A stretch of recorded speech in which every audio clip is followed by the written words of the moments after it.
करवा शुरू।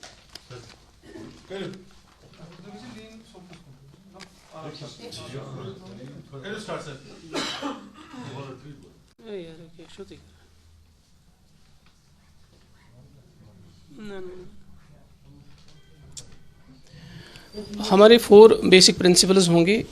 ज़मीन, ज़रूरत, इखलाक, इत्तेहाद।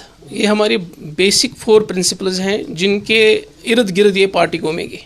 बहुत ज़्यादा ज़रूरत है यूथ को इन्वॉल्व करने की पॉलिटिकल सरगर्मियों में।